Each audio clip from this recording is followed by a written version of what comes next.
Magandang araw mga lods. Ayan, tayo'y magdi-deliver ng kakatail. Ayan, kukunin na ng may-ari.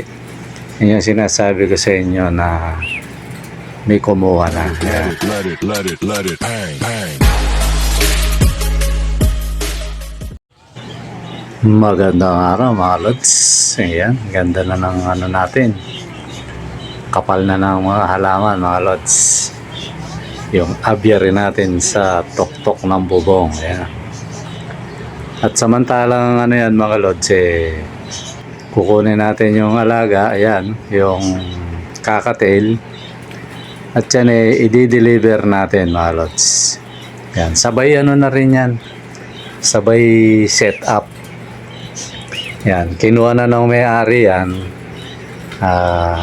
Alak ko nga hindi matutuloy kasi medyo parang hindi naman dismayado kasi gusto niyang hihalo sa mga parakits yan mga yan.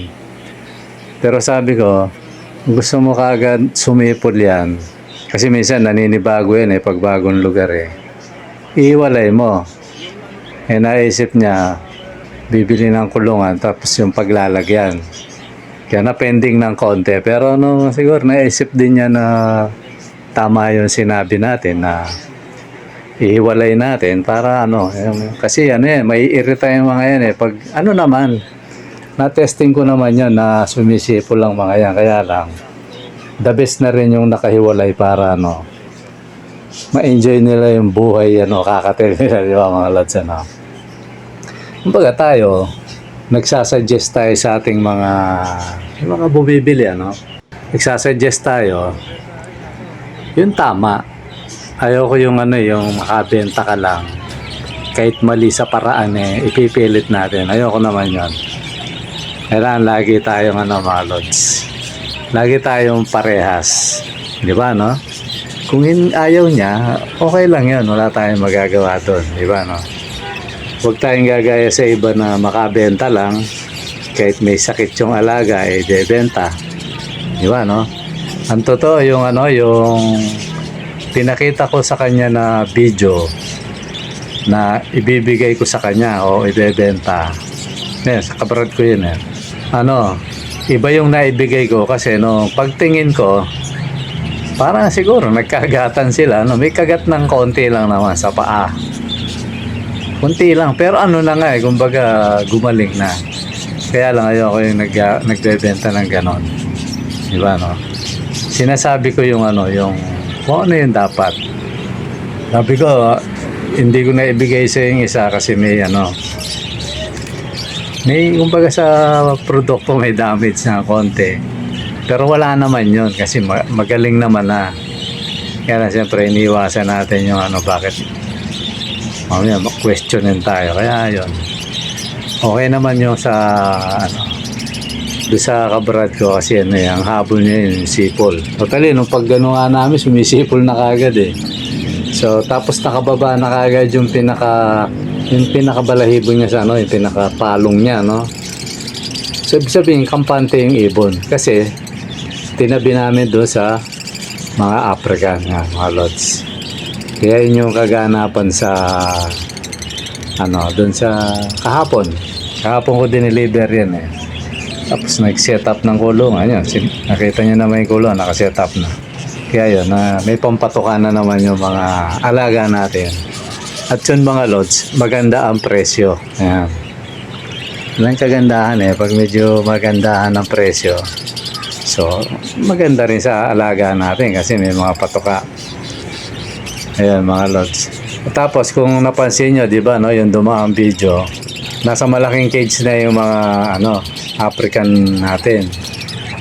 Kasi nahihirapan ako na pag nililinis ko ang gugulo nila kaya ayun, minabuti kong lahat ng mga kids ilipat ko na dun sa yan yung nakikita yung cage na yan. Nilipat ko na sila para ando na lahat sila. Tapos yung medyo bata pa iniwaiwalay ko pa. May natira pa dun sa yung cage na isa yung pinaka nursery kasi para hindi sila mabuli yan. Kaya ang bakante natin ngayon na kulungan, kung tutuusin, kaya kong bumakante ng kulungan na dalawa.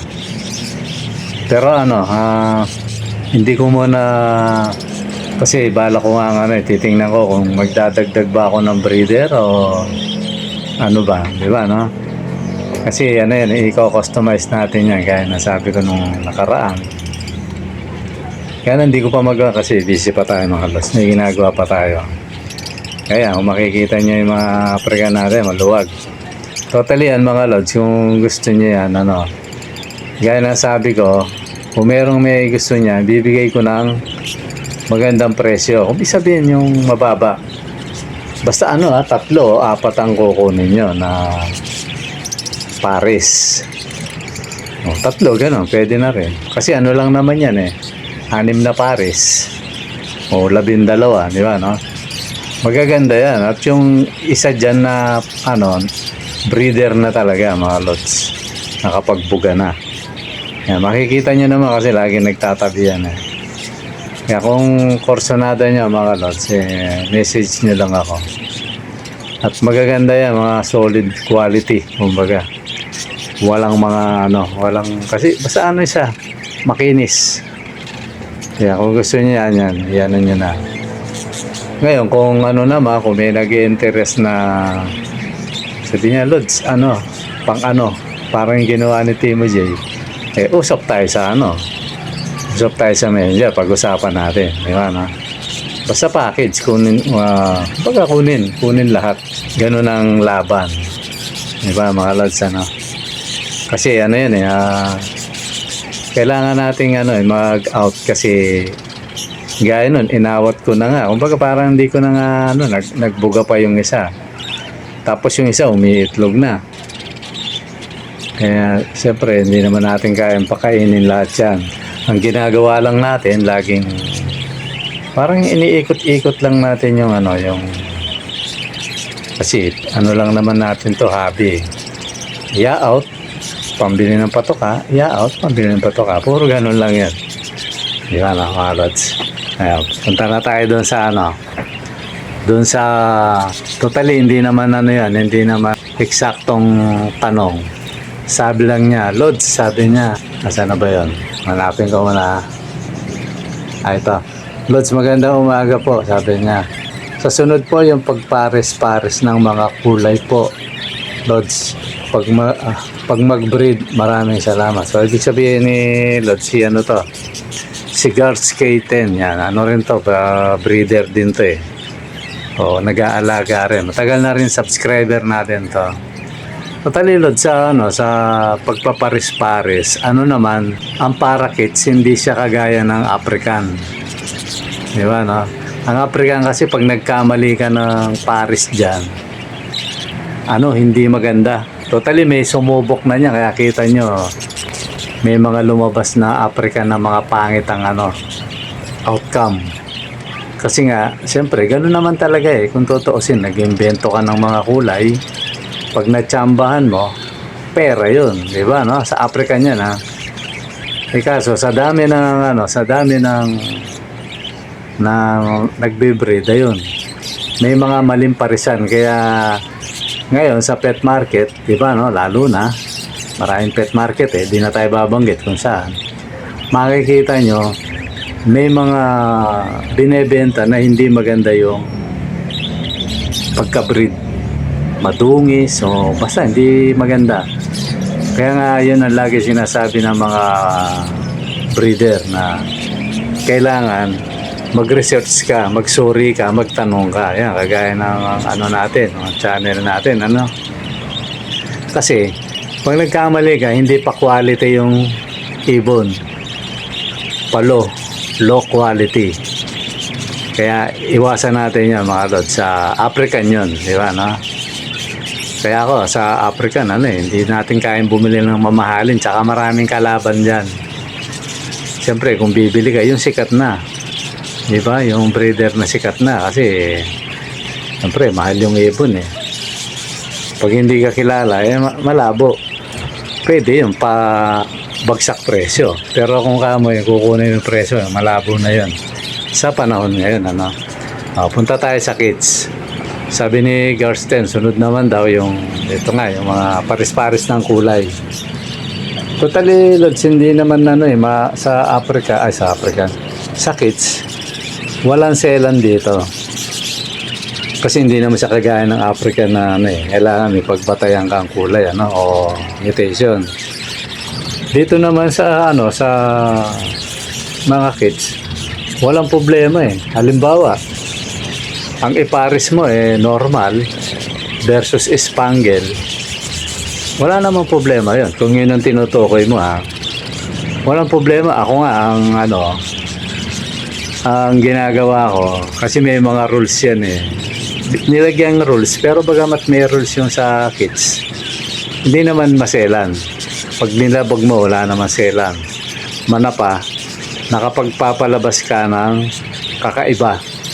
Yun yung ron. Minsan nagtutrobak. Kagaya bawa, normal. Diba? O kaya, ito, baliktarin natin.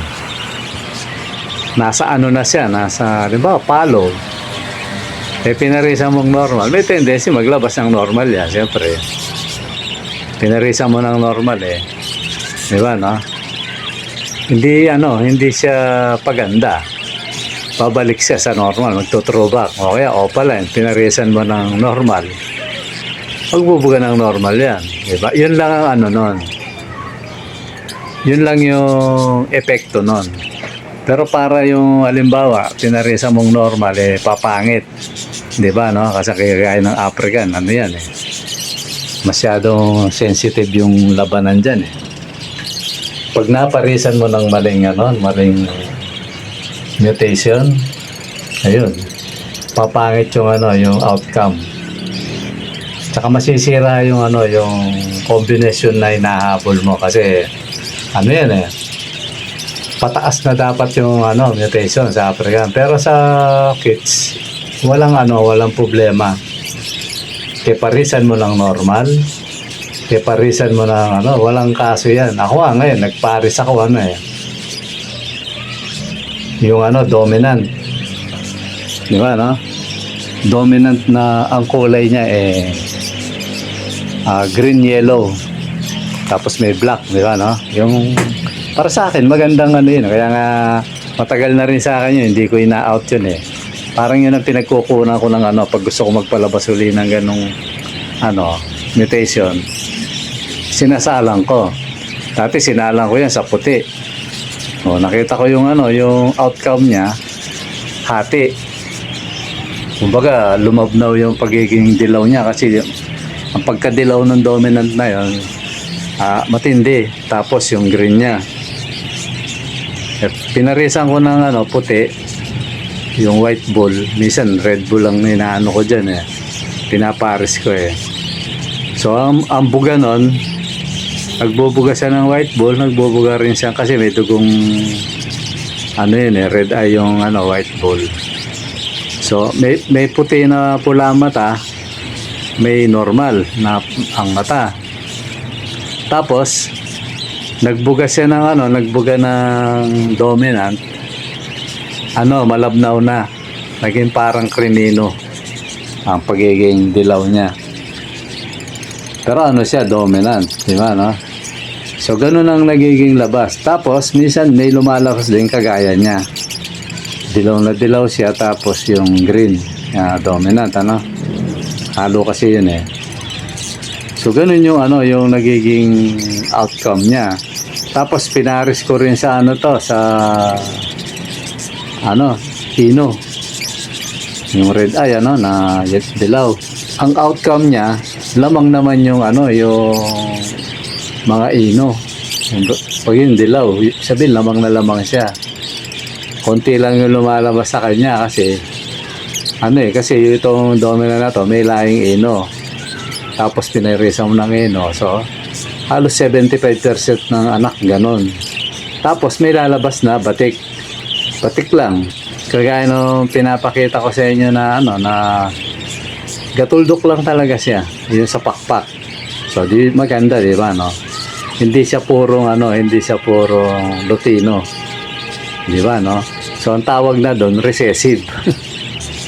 Di ba, no? Recessive na. Kasi ano eh, natuldukan lang eh.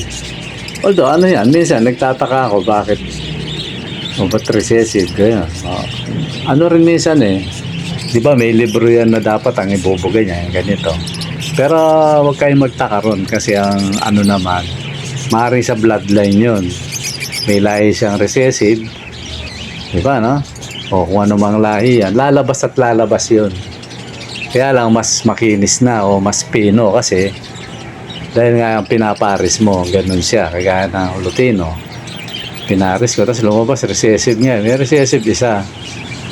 Ang pag-iibon kasi ano yan, malawak mga lods. Lalo na yung mga kids, unexpected mo yung magiging ano niyan, magiging outcome niyan, o inakay.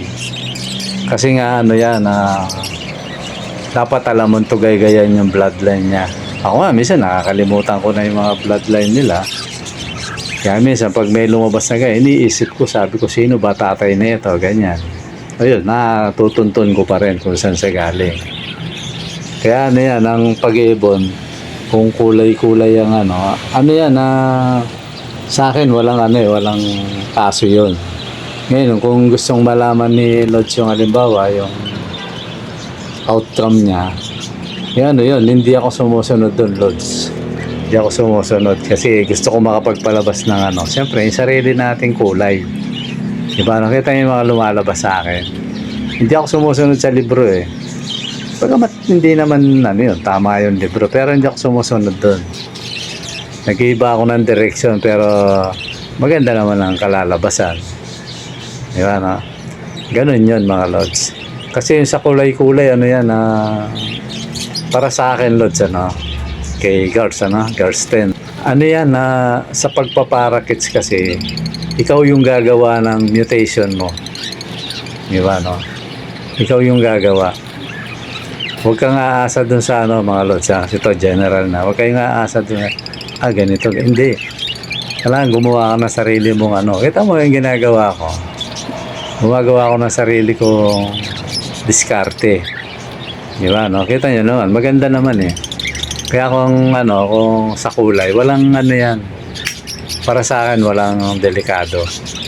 Kasi, halimbawa, ang pagparisin mong kulay is spangle.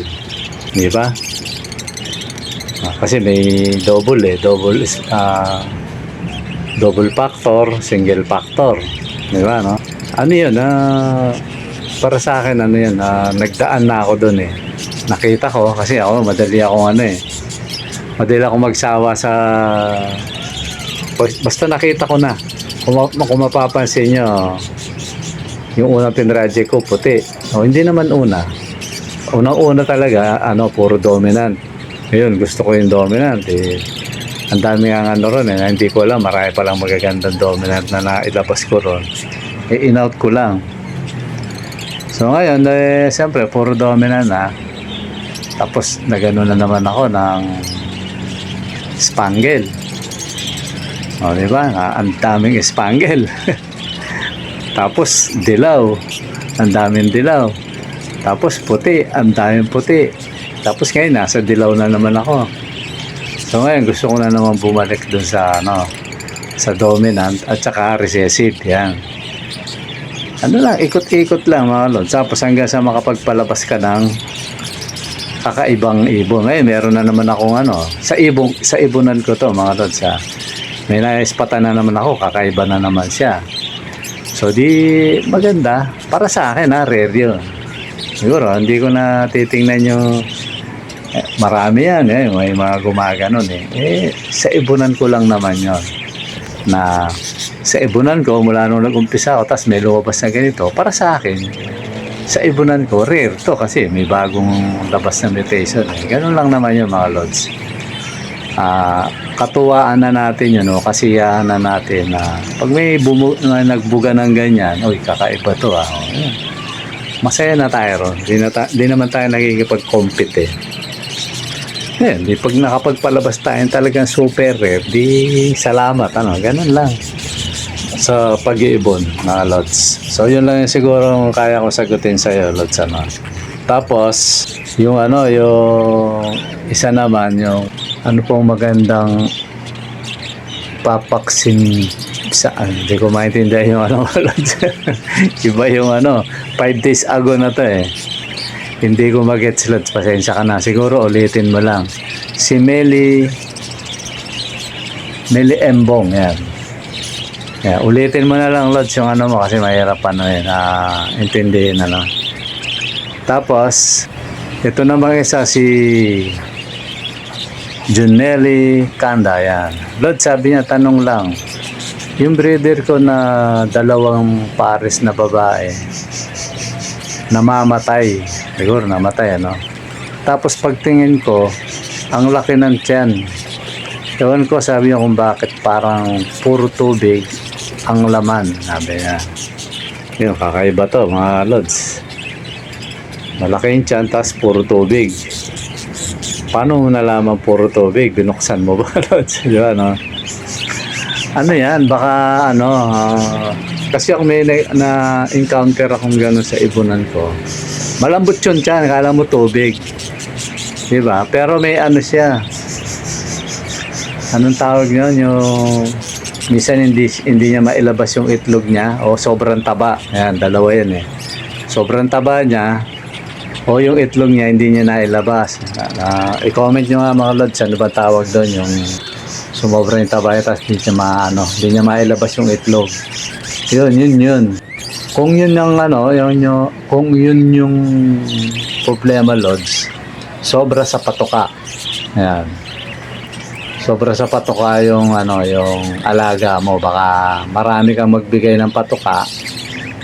Ayun, minsan kinamamatay din ang ibon yan. Tumataba yung puwet, minsan itlog hindi mailabas. Minsan kasi itlog malambot pa yan eh. Malambot pa yan, nagpapatong-patong sa loob yan. Ayun, nakadadali yung ibon. Comment nyo na mga Lods, nakalimutan ko tuloy kung ano yung tawag doon na sapola, yun. Minsan sapola yun, Lods. Akala mo lang parang tubig pero taba yun. Taba o itlog na malambot pa, hindi niya mailabas. Ayun. So ang gawin mo pag ganyan, kung ito kung tama yung ano ko, kung may sapola yung ano mo, yung alaga mo o mataba, i-reduce mo sa pagkain tapos ilagay mo siya sa malaking cage. Awatin mo muna. Di ba, no? Awatin mo muna. Ilagay mo sa flying cage yung malaki, tapos reduce mo hanggat maaari ano eh. Ako ginagawa ko dyan, mag-isa lang talaga para ma-reduce siya talaga ng todo. Nalagay ko sa malaking cage. Minsan dati nung nasa baba pa ako dito sa bubong ng kumpare ko, pinapakawalan ko yan eh. Tapos bahala siya hindi ko pinapakain, nakakainin lang niya yung mga laglag. So gawin niya, lipad lang ng lipad yun, papayat ang ipon doon. Pati yung may sapola, ganun din. Ganun lang ang technique mga Lods. Kung yun yung problema mo kasi yung akala mong tubig, taba yun eh. So yun lang mga Lods siguro yung natin ngayon. Pasensya na uli kasi siyempre bihira tayong nakakapag-upload gawa nung busy tayo mga Lods. Kagaya niya, no? Kailan ba yung ilang araw pa lang naman yung yung nag-upload tayo. Kasi ngayon marami akong ginagawa mga Lods. Pasensya na. At sana yung gustong kumuha ng ibon, dito na kayo kumuha sa akin mga Lods. Okay, mag-alala, presyong kaibigan lang. Ayan. Okay mga Lods, siguro hanggang dito muna at maraming salamat. Bye-bye.